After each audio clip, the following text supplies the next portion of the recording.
Should I touch him? I'll never forget the day I first spotted Mash, a scruffy black and white cat slinking through my Philly neighborhood, a true lone wolf who didn't trust a soul. I'm Emily, and this is his story. For a whole year, I'd been leaving food out for the feral cats on my block, hoping to give them a fighting chance. Mash was one of them, but he was different, always keeping his distance, showing up maybe once every couple of months. I'd catch a glimpse of him in the shadows, snatching a quick bite before vanishing into the alleys. It broke my heart to see him so alone, dodging cars and scavenging in the cold, but I figured that's how he'd survived out there. Last October, something changed. Mash started creeping closer when I set out food, his yellow eyes watching me with a mix of caution and curiosity. One day, he took a treat right from my hand, and I felt this spark of hope, like maybe he was starting to see me as more than a threat. I wanted to pet him, but my neighbor, lounging on her porch across the street, wasn't so sure. "You might end up in urgent care if he bites you," she called out. I laughed it off, but my heart was pounding, so I reached out slowly, bracing for a hiss or a swipe. Instead, he leaned in, rubbing against my hand, headbutting me, purring like a little motor. That moment sealed it. I was completely hooked.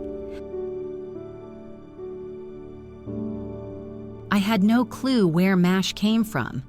Philly's streets are tough, and people abandon cats here all the time, leaving them to fend for themselves in a city that doesn't always care. It made my blood boil to think someone might have dumped him, left him to face the world alone. But seeing him warm up to me, trusting me enough to purr, gave me hope. I started planning to bring him inside, maybe find a rescue to take him in. But then, one chilly morning, I noticed a swollen abscess on his mouth, red and angry, clearly painful. My stomach dropped. This was bad, and he needed help fast. So I gently scooped him up, heart racing, and rushed him to the vet to get it treated. The vet cleaned and treated the abscess, and I decided to foster Mash while he healed. But let's be real. After that, how do you not keep a cat who's gone from feral to a total love bug? His purrs and head bumps had me wrapped around his paw, and I couldn't imagine sending him away.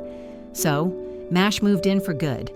I set him up in a separate room at first, away from my other pets, a dog and a cat, to make sure he'd adjust. I was nervous he'd hate being indoors after years on the streets, but every time I walked in, he'd greet me with a loud purr, kneading the air like he was making biscuits, his eyes soft and content. It was like he'd been waiting for a home his whole life.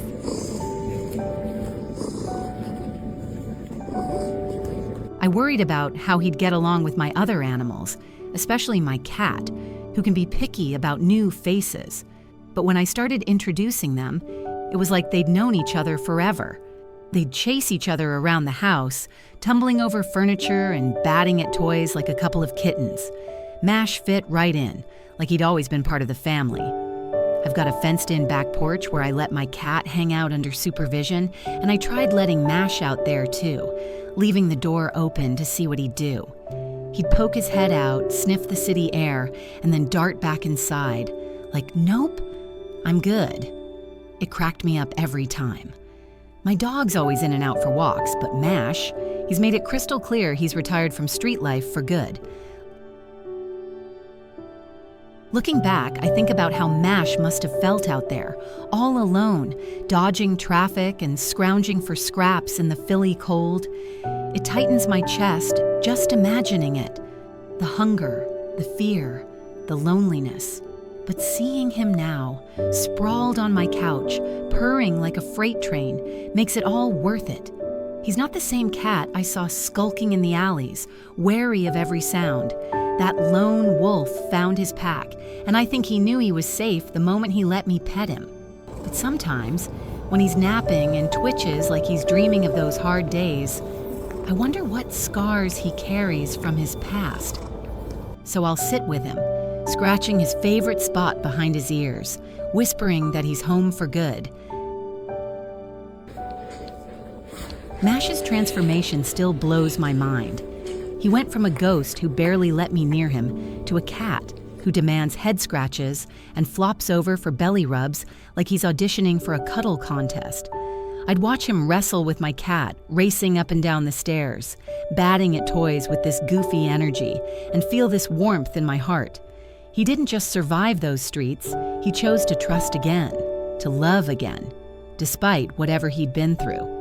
But it wasn't always smooth sailing.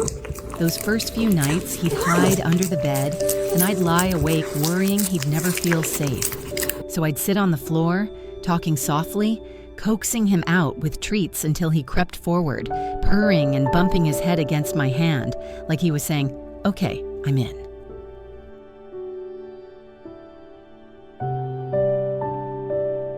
What gets me most is how Mash decided he was done with the streets. I'd open the porch door, half expecting him to make a break for it, remembering his old life. But he'd just sit there, giving me a look like, why would I leave this?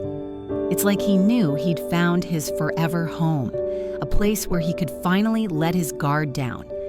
I think about the people who abandon cats like him, leaving them to face the world alone, and it makes me angry. But then I look at Mash, curled up on my lap, purring so loud it drowns out the TV, and I'm reminded that love can mend what's broken. He's not just a pet. He's a little soul who chose me as much as I chose him.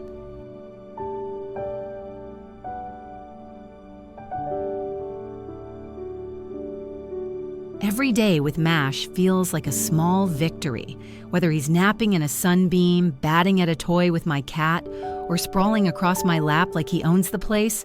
He's proof that second chances can change everything. I think about that first purr, that first headbutt, and how close I came to missing him if I hadn't kept putting out food, day after day, for a year. But I did, and he's here. And now he's my shadow, my biscuit maker, my reminder that trust can grow even in the roughest places.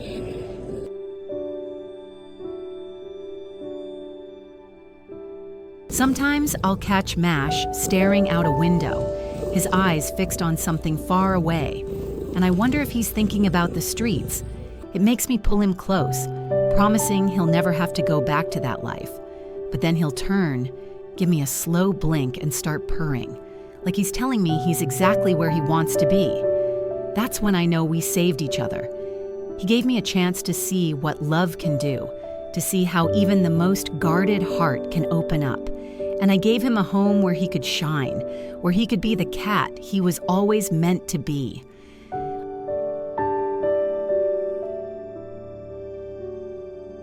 I think about how Mash fought to survive out there, a lone wolf with no one to lean on, fending for himself in a city that can be so unkind.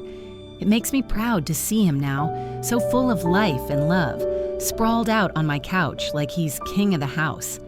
But it also reminds me how fragile trust can be, how much courage it took for him to let me in. So I make sure he knows he's safe. With every scratch, every treat, every quiet moment we share. Mash's story isn't just about a feral cat finding a home, it's about finding each other, about choosing to believe in something better, even after the world lets you down. And every time he headbutts me, purring like he'll never stop, I'm grateful for that choice, for the way he's changed my life as much as I've changed his.